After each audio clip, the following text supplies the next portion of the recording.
Hi, Jody. Thank you very much for coming in. Thanks a lot for taking our invitation and joining all the way from the US. Welcome to Ignition with Dr. Farookh Sensei. Thank you so much, Dr. Sensei. I'm so excited to be here. Thanks a lot. Jody, you are the voice of those who don't have a voice.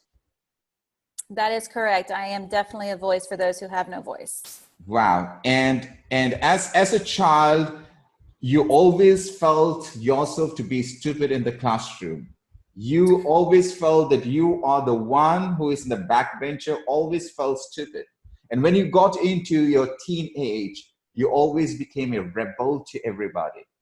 What is that story that you would like to share with us today? So when I became a teenager and I started being rebellious, at age 18, I left a very safe home. I left a place that I was protected from and that I was sheltered from the world outside of what I knew as a child growing up.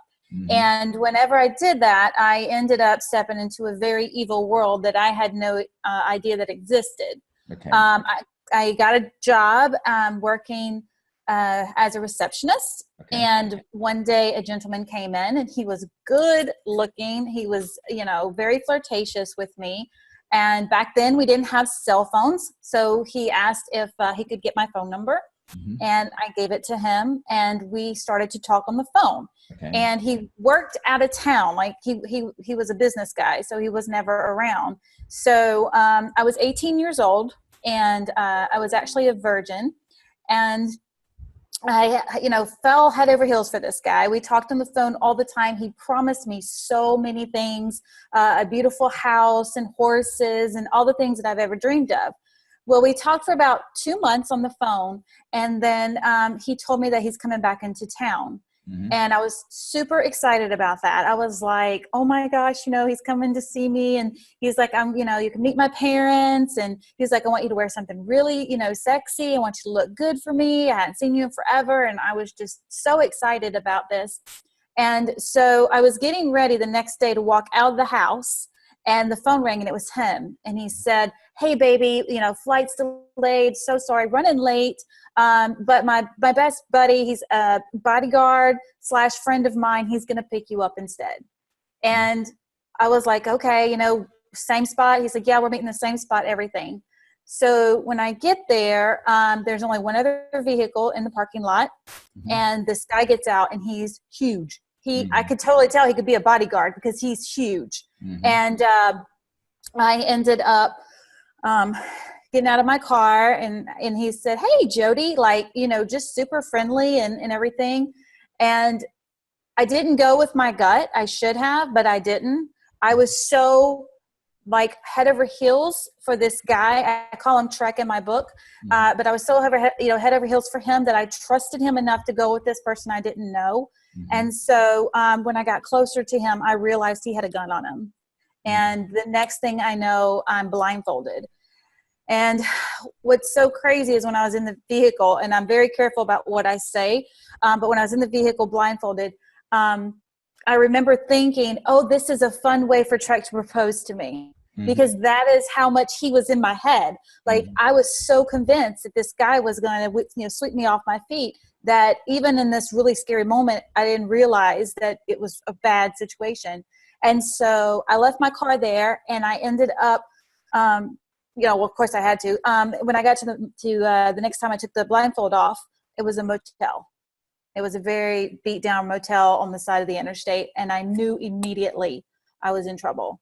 Mm-hmm. And I was forced inside the motel and I was raped. And it was the absolute hardest, worst night of my life, of course. I laid there and prayed, and I prayed to God to please get me out of it. Just please find a way to get me out of this situation.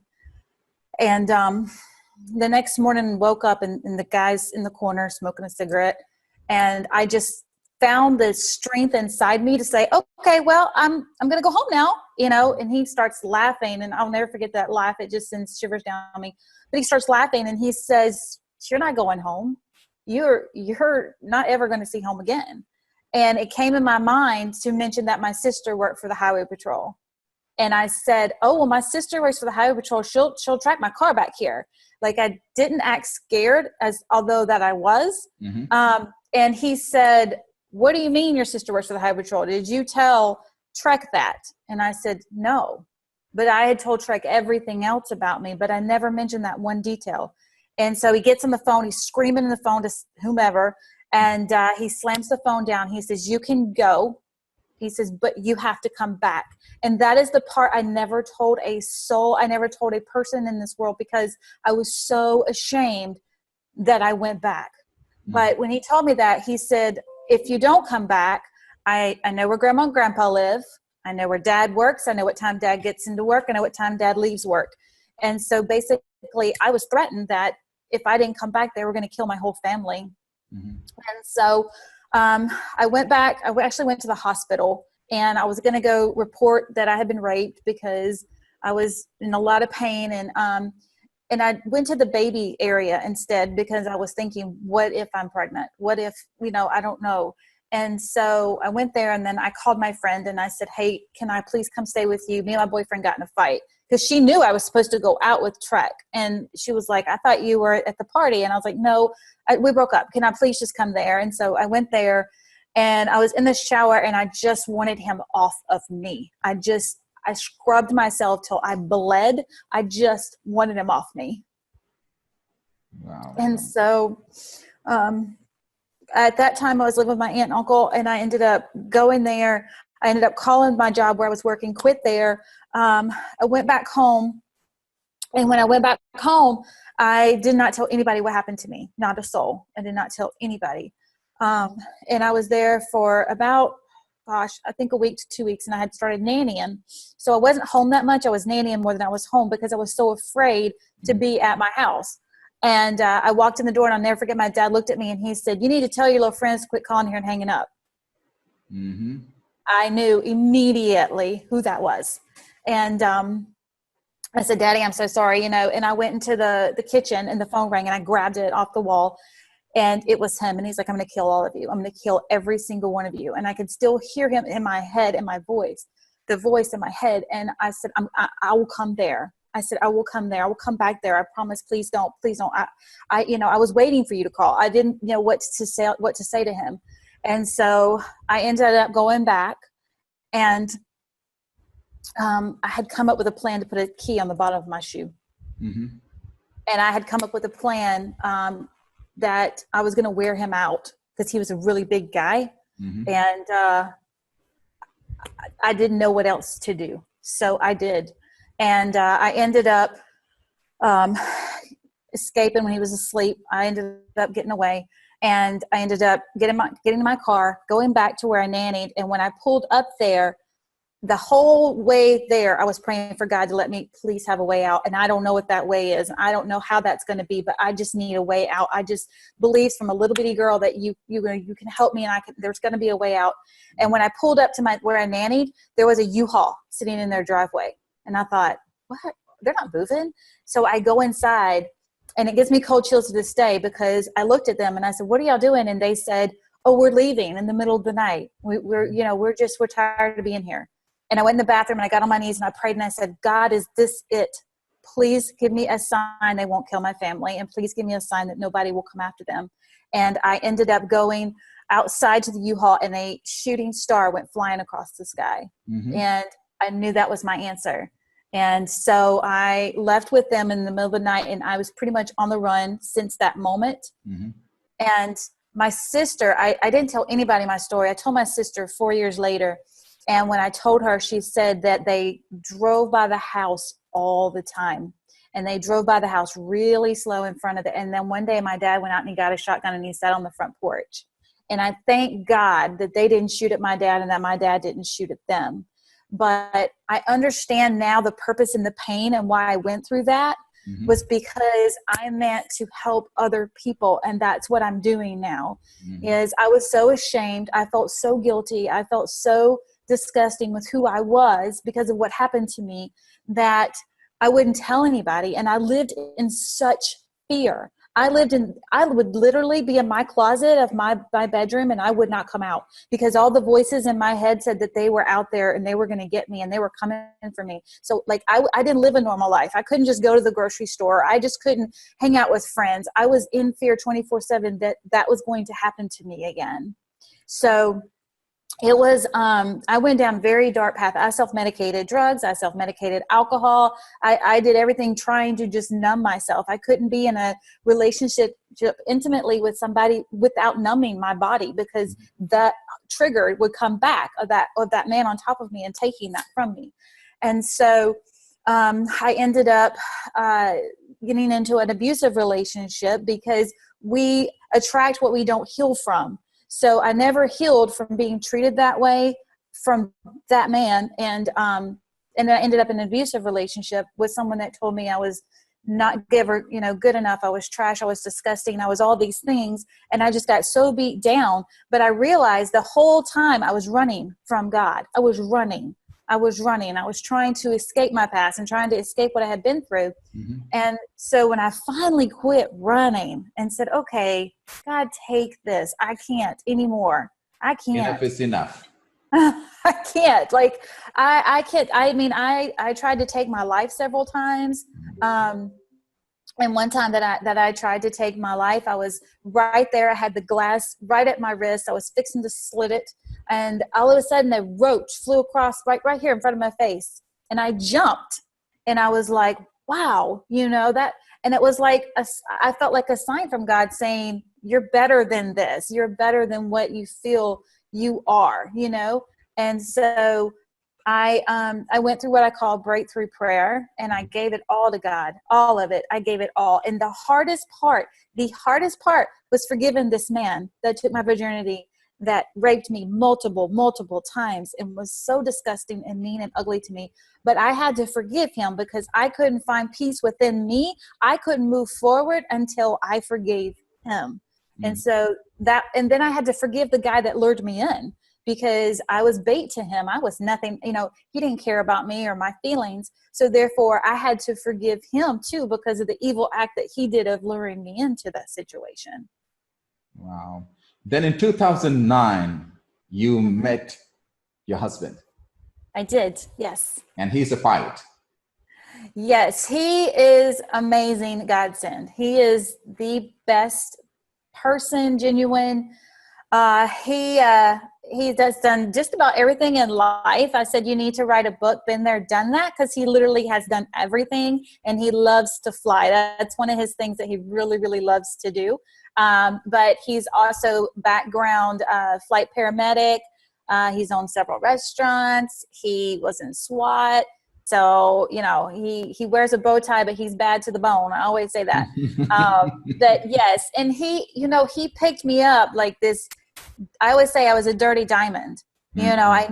I knew what I was underneath there, but I had so much dirt and junk on me that I just didn't feel like I deserved love. Mm-hmm. And he tried to love me, and I didn't let him. I would fight him. I would be horrible to him. Mm-hmm. And it was like he would slowly wipe little bits of dirt off me at a time until I finally realized, wow, I really am special. I really am someone, because I had been beat down so much. I didn't feel like nothing but a lump of dirt. I didn't think that there was a diamond beneath that. And wow. So many of us feel that way. We feel like we're such dirt when we're really diamonds. And it's just a matter of wiping that dirt off and getting that cleanness and realizing you're so special no matter what has happened to you. You're beautiful underneath all that stuff. Absolutely. And within 2 months' time, you came up with a book which is called the BOSS. Yes. What is it exactly? I can see that on your hat. And what does it stand for? And how do you change lives today all over the world? Because you are a motivational speaker, you are an inspiring person, you are an author, and not only an author, you are the best-selling author. So tell me more about it. That is, how did you shift your life from such an abusive life where you were in a trash bin, and now you're somewhere high, changing lives of people around the world? How do you do that? Well, first of all, I have to give God all the glory. Absolutely, because he's the creator of the creations. Absolutely. Because I kept the faith. I kept the faith, and mindset is everything. And when you get knocked down, you have to get back up again. Yep. Like, I remember having breakdowns where I just sat and cried in the shower forever, because it was like, when is it ever going to be my turn? When is it ever, you know, and I just kept that faith. And so this past year, God said, okay, it's time.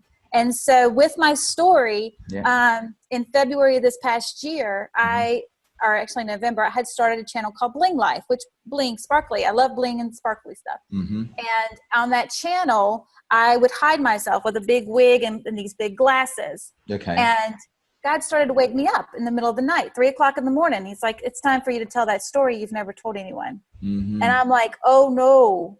And then the next night, 3 o'clock in the morning, wake me up again. It's time for you to tell the story of why you hide your identity. And I'm like, no. And then the next, until finally on the third, I'm like, okay, I'm not going to get any sleep unless I tell the story. So I got on my camera and I put the whole disguise on and I told my story. Now, I didn't tell the true story. I told bits and pieces, and I tweaked it because I was still afraid, and I didn't want people to put the puzzle together, so to say. Well, then I went to 10X to an event, and I met a lady by the name of Forbes Riley. And I waited in this long line. When you say 10X, you're talking about Grant Cardone. Wow, Grant Cardone. wow, he's amazing. Yes. He's got an event coming in Miami next month, I believe. Yes, he is. And let me tell you, I didn't think I was worthy enough to go to 10X. My husband was going. It was his birthday, and my husband kept saying, I want you to get a ticket too. And I'm like, I've always beat myself up about not feeling smart enough or not fitting in. And so I'm like, oh my gosh, all these people are so above me. I don't fit in, you know, and my husband said, yes, you do. You're going to. And it was the most incredible. I met Forbes Riley, Tim Story, Damon John, so many people that were just influential into my life. And so when I was waiting in this long line to see Forbes Riley, I finally got up to her and I realized she had like 3 video cameras going. And when I saw those cameras, I like turned my head because I was like, I don't have a disguise. I don't have any way to hide myself. And she turned me around and she said, what's wrong with you? And I said, I can't face your cameras. And she said, what do you want in your life? What do you want to do with your life? And I had never had anybody straight on ask me that before. And so I just kind of stood there a little frozen. And then she said this, she said, what would you do if there was no comfort zone? And it was like lightning from heaven struck down through me and was like, it's time. It's time for you to help people. It's time for you to tell your story. It's time for you to inspire and motivate and help, you know, change people's lives around the world that feel like they're alone. It's time for you to break your silence. And so the next night I went and I started writing on my phone, and I wrote a 3-book series in 2 weeks. And the first one released in New York City at the New York Book Expo. And then I also spoke on stage there. And what was so amazing, it was amazing doing a book signing, and it was amazing everything that was going on. But the most amazing part was the people that came to me after I spoke and told me I'm suicidal. I was getting ready to just end it all. And you speaking spoke to my heart, because that's when I realized, okay, I understand what God's calling me to do. And that is to change people's lives and let them know that it doesn't matter what happens to you in your past. That doesn't define your future. Jody, what are the 3 advices that you would like to share with my audience? Okay, so 3 advice that I would give is never give up. Even if you feel like it is just it, you're done, you're tired, rest if you need to, but don't ever, ever give up. The second advice I would give is believe in yourself, because if you don't believe in yourself, nobody else is going to. And I can't tell you how many people have laughed at me, how many people have made fun of me, but you know what? I believed in me at the end of the day. And that is what you guys need to do, is believe in yourself, because it doesn't matter if nobody else believes in you. When you start to believe in you, then other people will start believing in you too. And my third advice and my biggest advice is give it to God, because I'm telling you, you try to carry all that yourself and all those chains by yourself, and it's just going to weigh you down to nothing. But when you give that to God and you let go and you're no longer driving your bus, you're just riding in the passenger seat, life is so much easier. Wow. Ladies and gentlemen, Jody Paar.